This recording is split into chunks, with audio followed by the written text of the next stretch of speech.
Hello everyone! Samahan niyo akong mag-ayos ng aking mini garden. But before that, kukunin muna natin yung mga sinampay ko. Sinampay ni Mamila. Nilabahan ni Mamila. Para di makadumi.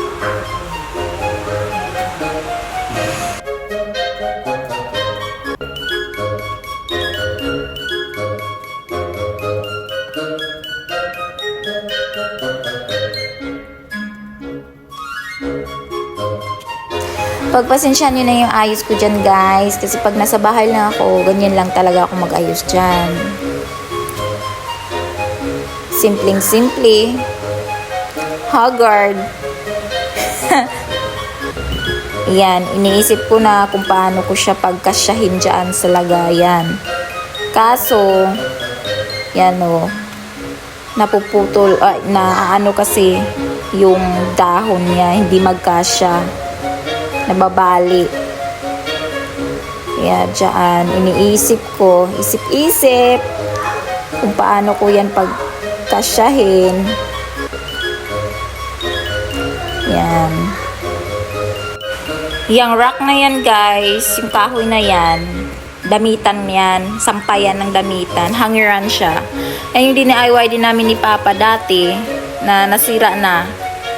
Sinasakyan kasi ng mga bata pag naglalaro, kaya ayun na putol. Sabi ko, ibaba na. Sinabihan ko yung kapatid ko na ibaba na siya para magamit ko doon sa baba, sa mini garden, wag itapon. Para yung mini garden ko, may pagpapatungan ako ng mga halaman. Kasi yung mini garden ko, nagkalat din yung mga bulaklak. Kaya sabi ko, aayusin ko yan. Ayan. Diyan, nag-iisip ako. Diyan guys, nilagay ko na yung mga bulaklak.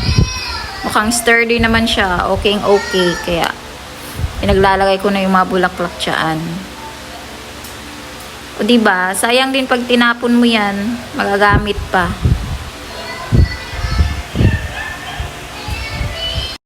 Diyan guys, pawis na ako niyan. Kinuha ko yung upuan dun sa likod sa budiga namin kasi nakatambak lang naman doon, walang gamit. Kaya plano ko, ilalagay ko dyan pagpatungan ng mga bulaklak. Yan. At mapakinabangan naman kaysa nakatambay lang doon sa budiga namin. Instead na bibili pa ako, di ba? Hindi na ako bibili kasi nga andyan na siya. Yan, isip-isip. Yan.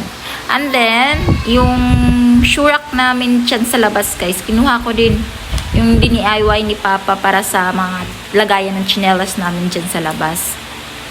Kasi nga, DIY ko rin na mapatungan siya ng mga bulaklak. Just bibili na ako ng bagong shurak.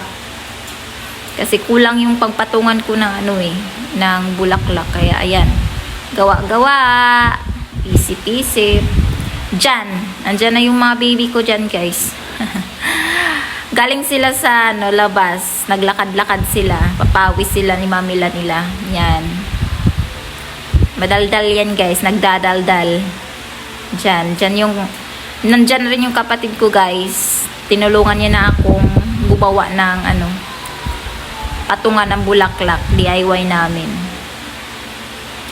Ayan. Diba? Look, the babies. Gusto din nilang dyan guys. Makisawsaw. Makigawa.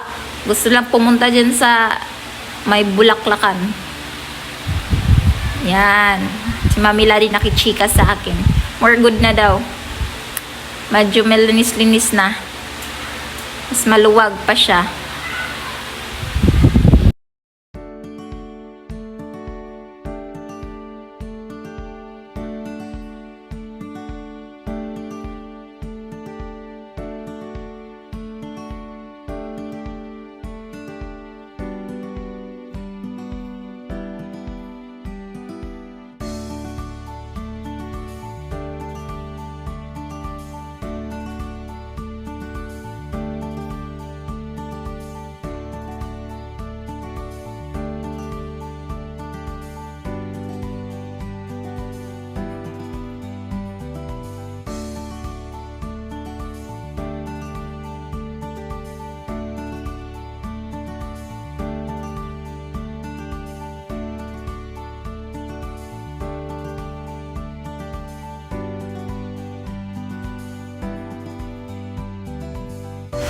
Tada! The after, guys. O, diba, lumuwag, luminis.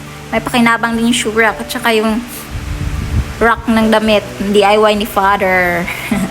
Thank you, guys. Thanks sa panonood.